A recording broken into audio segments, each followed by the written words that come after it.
Hello बच्चों, कैसे हो आप। आज हम कक्षा 3 गणित की वर्कशीट हल करेंगे।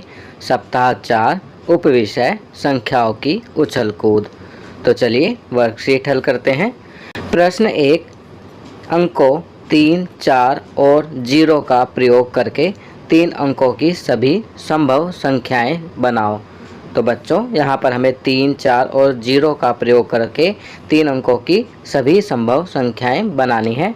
तो यहाँ हम लिख सकते हैं क 340, ख में 304, ग में 403 और घ में 430। चलिए दूसरा प्रश्न करते हैं। अंकों 3, 1 और 4 का प्रयोग करके 3 अंकों की निम्न संख्याएं बनाओ। हमें अंक 3, 1 और 4 का प्रयोग करके 3 अंकों की निम्न संख्याएं बनानी है। क में सबसे बड़ी संख्या तो वह बनेगी 431 और सबसे छोटी संख्या 134। चलिए आगे बढ़ते हैं। प्रश्न 3, रिक्त स्थान भरो। क 300, 300 के बाद लिखेंगे 301, फिर 302, फिर 303, फिर 304 और आखिर में 305 लिखा हुआ है।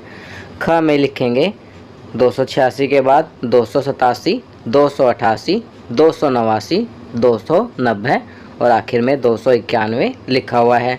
ग में 163, 164, 165, 166, 167 और आखिर में 168 लिखा हुआ है।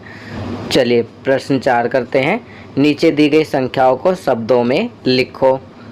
तो यहाँ कुछ संख्याएं अंकों में लिखी गई हैं। हमें इन संख्याओं को देखकर शब्दों में संख्या लिखनी है। क में 310, तो इसे इस प्रकार लिखेंगे 310। ख में 222, तो शब्दों में इस प्रकार लिखेंगे 222।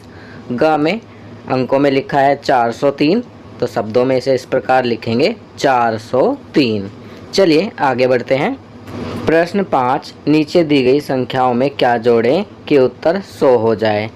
तो यहाँ नीचे कुछ संख्याएं दी गई हैं। हमें दूसरी संख्या ऐसे लिखनी है कि जिसके जोड़ने पर संख्या का टोटल जोड़ 100 हो जाए। तो इसके लिए हम पहली संख्या को 100 में से घटा देंगे तो हमें उत्तर प्राप्त हो जाएगा। क में 100 में से 92 घटाएंगे तो 8 आएगा। 92 जमा 8 बराबर 100 होगा। ख में 100 में से 87 घटाएंगे तो आएगा 13, क्योंकि 87 जमा 13 100 होता है। ग 90, 100 में से 90 घटाएंगे तो 10 आएगा। तो 90 जमा 10 बराबर 100। चलिए अगला प्रश्न करते हैं। प्रश्न 6, नीचे दी गई तालिका को कॉपी में बनाकर निर्देशानुसार खानों में रंग भरो। तो यहाँ पर हमें तालिका बनानी है, निर्देशानुसार और खानों में रंग भरना है। पहला निर्देश है जिस संख्या में इकाई के स्थान पर 3 है लाल रंग, तो हमें लाल रंग करना है जिस संख्या के इकाई के स्थान पर 3 है। दूसरा निर्देश है संख्या में दहाई के स्थान पर 2 है, हरा रंग करना है। और तीसरा निर्देश है जिस संख्या में सैकड़े के स्थान पर 4 है, नीला रंग करना है। तो यहाँ आपकी सुविधा के लिए इस तालिका में निर्देशानुसार रंग भर दिए गए हैं। निर्देशानुसार रंग भरने के बाद तालिका कुछ इस प्रकार दिखाई देगी। आप भी इसे इसी प्रकार कलर करेंगे और अपनी कॉपी में तालिका बनाकर रंग भरेंगे। चलिए आगे बढ़ते हैं। प्रश्न 7, पैटर्न पूरा करें। क 110, 120, 130, आगे लिखेंगे 140, फिर 150 और फिर 160। यहाँ 10-10 बढ़ रहे हैं। ख 100, 150, 200, कितने बढ़ रहे हैं 50। तो 200 के बाद क्या आएगा 250, फिर 300 और उसके बाद 350। ग में 215, फिर 220 और फिर 225, 5-5 जमा हो रहे हैं। तो उसके बाद लिखेंगे 230, 230 में 5 जमा करेंगे तो 235, फिर 240। चलिए आगे बढ़ते हैं। प्रश्न 8, नोटों का मूल्य जोड़कर उत्तर कॉपी में लिखें। तो यहाँ पर आपको नोटों का मूल्य जोड़ना है और कॉपी में उत्तर लिखना है। क में आप देख सकते हैं 100 के 3 नोट, 10 के 2 नोट और 1 5 का। तो 100 के 3 नोट हो जाएंगे 300, 10 के 2 हो जाएंगे 20 और 1 5 का हो जाएगा। तो इन्हें जोड़ेंगे तो कुल आएगा उत्तर 325।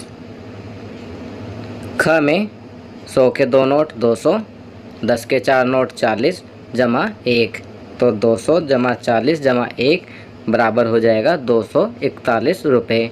ग में 100 के 4 नोट 400, 10 का 1 नोट 10 और 3 के 1 नोट 3, तो 400 जमा 10 जमा 3 बराबर हो जाएंगे 413 रुपये। चलिए आगे बढ़ते हैं। जीवन कौशल।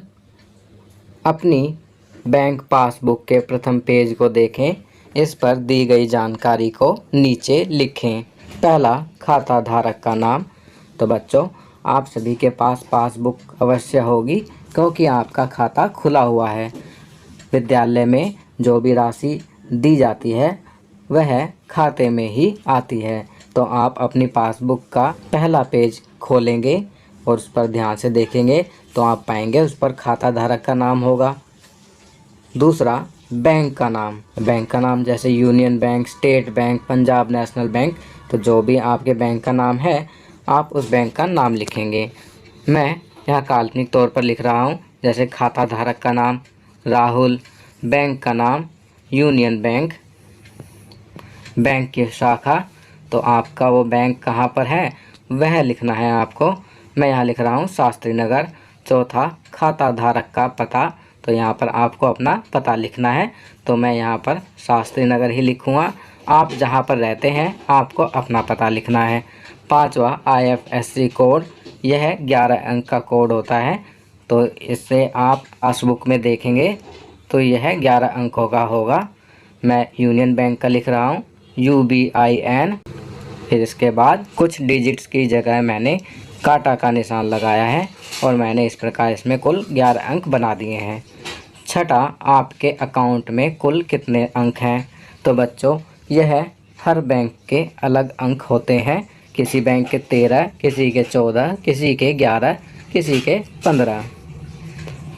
जैसा कि मेरा खाता यूनियन बैंक में है तो मेरे बैंक के 15 अंक हैं, तो मैं यहाँ 15 अंक लिखूँगा। चलिए आगे बढ़ते हैं। प्रश्न 2, नीचे दी गई तालिका को पूरा करें। पिछले महीने आपको मिलने वाला जेब खर्च। तो बच्चों, जो भी आपको जेब खर्च पिछले महीने मिला था वह आप यहाँ पर लिखेंगे। फ़र्ज़ कीजिए कि आपको पिछले महीने 500 रुपये जेब खर्च मिला था, उसमें से खर्च की गई राशि, अब आपने उसमें से 300 रुपये खर्च कर दिए, तो बचाई गई राशि कितनी हुई। 500 में से 300 घटाएंगे तो बचाई गई राशि होगी 200 रुपये। आप अपनी बची हुई राशि को कहाँ रखते हैं, सही उत्तर पर निशान लगाएं। पहला, क बैंक, ख गुल्लक। यदि आप अपनी बची हुई राशि को बैंक में जमा करते हैं तो बैंक पर निशान लगाएंगे, और यदि गुल्लक में डालते हैं तो ख गुल्लक पर निशान लगाएंगे। मैं यहाँ ख गुल्लक पर निशान लगा रहा हूँ। चलिए आगे बढ़ते हैं। प्रश्न 3, मिलान करें। क का मिलान करेंगे बैंक से, ख का मिलान करेंगे पासबुक से, ग का मिलान करेंगे ATM से। तो बच्चों, ये वर्कशीट यहाँ कंप्लीट होती है। अगर यह वीडियो आपको अच्छी लगी तो इसे लाइक एंड शेयर ज़रूर करें। अन्य विषयों पर बने हमारे लेटेस्ट वीडियोस को देखने के लिए चैनल को सब्सक्राइब करना ना भूलें और देखते रहिए हमारा channel knowledge kingdom. Thank you.